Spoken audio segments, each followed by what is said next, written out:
주신 하나님의 말씀은 구약 성경 요엘 1장 1절부터 12절까지의 말씀입니다. 주님의 말씀 제가 대독해서 읽도록 하겠습니다. 이것은 주님께서 부두엘의 아들 요엘에게 하신 말씀이다.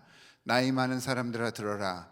유다 땅에 사는 사람들아 모두 귀를 기울여라. 너희가 살고 있는 지금이나 너희 조상이 살던 지난날에 이런 일이 일어난 적이 있느냐? 너희는 이것을 자녀들에게 말하고 자녀들은 또 그들의 자녀들에게 말하게 하고 그들은 또 그 다음 세대에 말하게 하여라.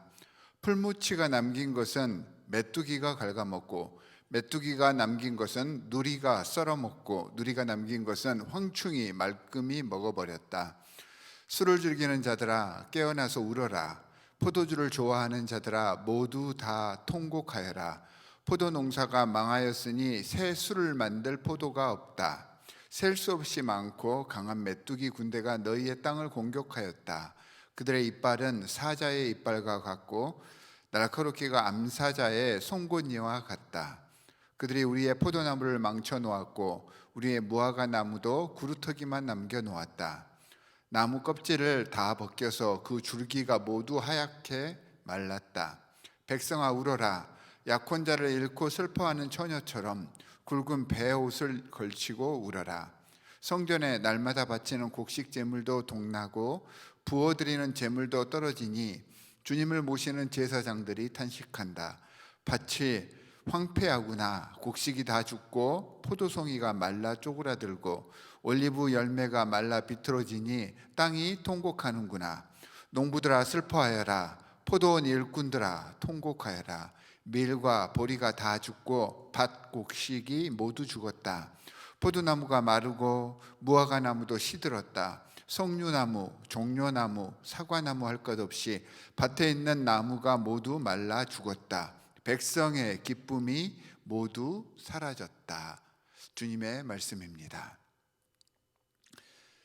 자, 오늘은 이제 요엘서를 묵상합니다. 요엘 선지자는 우리가 잘 아는 북이스라엘 왕 아합과 이세벨의 딸인 아달랴를 왕위에서 몰아내고 다윗 왕권을 복원함으로 요아스가 남유다를 통치하게 된 시기에 활동했던 선지자입니다. 그리고 선지자답게 그 이름의 뜻도 여호와는 하나님이시다입니다. 오늘 본문에 나와 있는 그를 소개하기 위해 기록된 아버지의 이름과 그의 이름 이외에는 이 선지자에 대해서 알려진 것은 하나도 없습니다.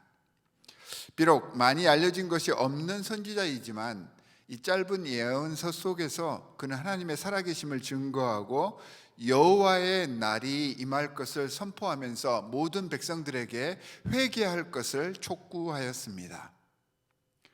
또한 굉장히 드물게도 구약 내에서 성령의 존재와 성령의 역사하심을 선포하고 있습니다. 성령에 대해 우리가 알고 있듯이 부끄러워하시고 잘 드러내지 않으시는 그 성령의 모습을 제대로 바라볼 수 있는 그 영성을 지닌 사람이 바로 이 요엘 선지자였습니다. 이런 저자에 대한 이해를 가지고 이 요엘 말씀을 묵상해 보시기 바랍니다. 요엘 선지자가 활동하던 그 시기에 갑작스런 메뚜기 재앙이 남유다 땅을 휩쓸었고요. 그 결과 남유다 전 국토가 황폐하게 되었습니다. 게다가 극심한 가뭄이 겹쳐서 모든 농작물들이 다 말라 죽기까지 하였습니다. 이런 상황이 연이어서 반복되자 백성들이 불안과 공포에 떨게 되었고요. 이 재앙이 자신들에게 임한 이유가 무엇인지를 알고 싶어 했습니다. 그러면서 자기 신앙과 여러 가지 처지에 대해서 의문을 갖게 되었던 것입니다. 이러한 때 하나님께서는 요엘 선지자를 저들에게 내보내셔서 이 같은 재앙의 궁극적인 원인이 남유다 백성들의 불신앙과 죄악에 있음을 지적하고 회개를 촉구하게 하셨던 것입니다.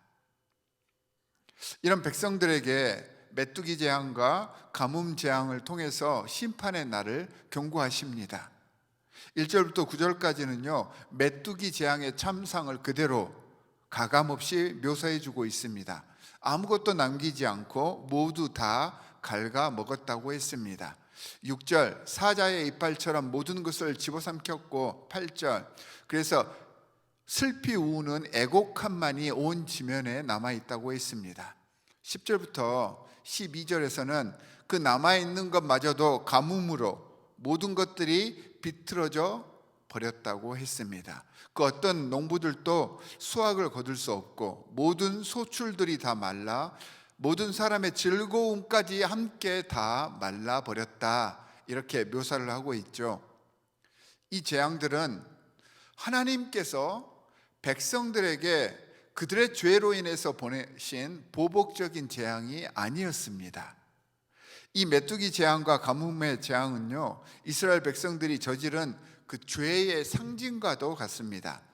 메뚜기가 모든 작물들을 훼손하는 것처럼 가뭄의 재앙이 온 땅을 말라 비틀어지게 하고 모든 즐거움을 앗아가 버린 것처럼 이스라엘의 죄가 이스라엘을 황폐하게 했다, 이것을 보여주시고 있는 것입니다.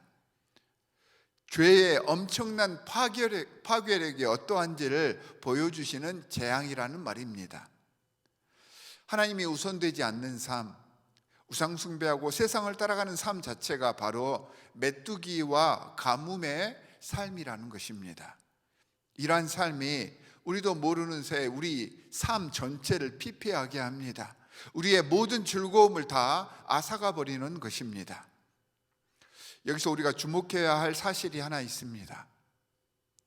이런 재앙과 가뭄의 모습을 보고 이것이 여호와의 날 심판의 예시이자 하나님의 경고로 받아들일 수 있었던 요엘 선지자의 그 영성, 이게 굉장히 중요한 것입니다.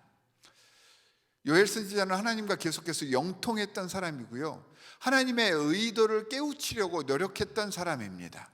끊임없는 영적 훈련의 시간이 있어야 이러한 것이 가능한 것입니다. 주님과 영적으로 계속해서 소통하듯이 하나님 말씀에 대한 강한 사모함이 있어야 이러한 영성이 가능한 것이지요. 하나님께 겸손하듯 모든 주님께서 허락하신 동역자들과 만나는 모든 이들에게 겸손할 수 있었을 때라야 이러한 영성이 가능해지는 것입니다. 이런 훈련과 노력이 없다면 하나님께서 우리 삶 속에서 보여주시는 여러 가지 계시의 모습을 당시 요엘을 제외한 다른 모든 백성들처럼 모르고 무시하고 가벼이 여기게 되어서 결국에는 이런 것들에서 헤어나오지 못하는 실패와 좌절을 경험할 수밖에 없는 것입니다. 하지만 분명한 것은 이렇게 영적으로 준비되고 하나님과의 관계를 위해서 노력한 하나님의 사람들은 이런 재앙과 고난 속에서 그저 좌절하고 포기하며 원망하며 비판만 하지는 않게 됩니다. 오늘 본문에 나오는 메뚜기와 가뭄의 재난을 보여주고 그 실태를 묘사하는 것은 이런 경고를 통해서 위협하고 그 백성들을 공포에 떨게 하기 위함이 아닙니다. 회개를 촉구하게 하시기 위해서라고 서두에서 이 말씀의 목적을 분명하게 알려주셨습니다. 그렇다면 왜 회개를 촉구하셨겠습니까? 그 상황을 떨쳐내고 이겨내라는 의도이십니다. 주님을 의지하고 주님만을 바라보면서 지금의 고통과 고난과 괴로움과 슬픔을 딛고 극복해서 앞으로 전진하라 라는 그러한 의미의 말씀입니다. 메뚜기와 가뭄으로 인해 황폐해져 버린 그런 현실이지만, 죄로 인해서 우리의 삶이 뒤죽박죽해져 버렸지만, 그렇다고 이 메뚜기와 가뭄 그리고 죄에 굴복해서 계속된 악순환의 고리 속에 살지 말고 지금이라도 주님을 바라보고 새로운 시작을 해라 라고 하는 경고와 또 다른 의미의 위로의 말씀인 것입니다. 우리를 사랑하시는 하나님의 염려와 안타까움이 그대로 실려 있는 메시지임을 우리가 바로 볼 수 있어야 한다는 것이지요.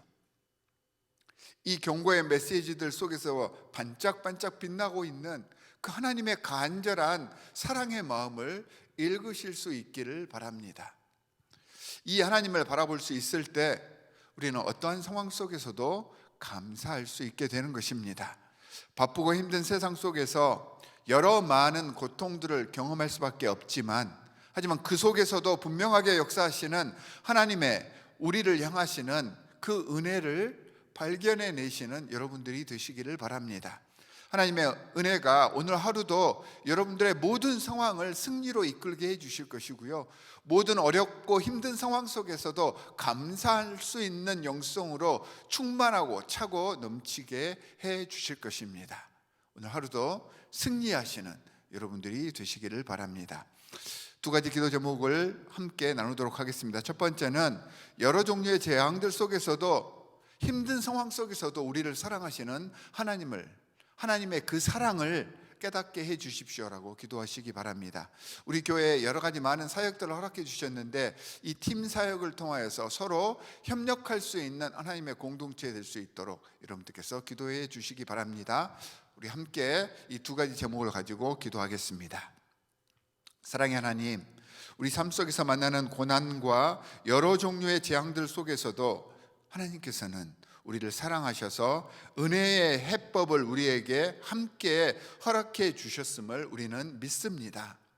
어떤 상황 속에서도 주님을 경배하며 주님만을 바라보며 주님께 나아갈 수 있는 참 하나님의 자녀의 몸가짐을 우리에게 허락하여 주시옵소서. 힘들고 어렵다고, 바쁘고 경황 없다고 내 일들에만 빠져 하나님 나라 건설과 하나님 공동체를 잘 구성하기 위한 사역에 소홀하지 않게 하여 주시옵시고, 주님의 사역이 곧 내 사역임을 깨닫고 헌신하며 감사할 수 있는 영성도 우리에게 허락하여 주시옵소서. 이를 위해 우리 교회 공동체 속에서 여러 가지 많은 팀 사역을 허락해 주셨습니다.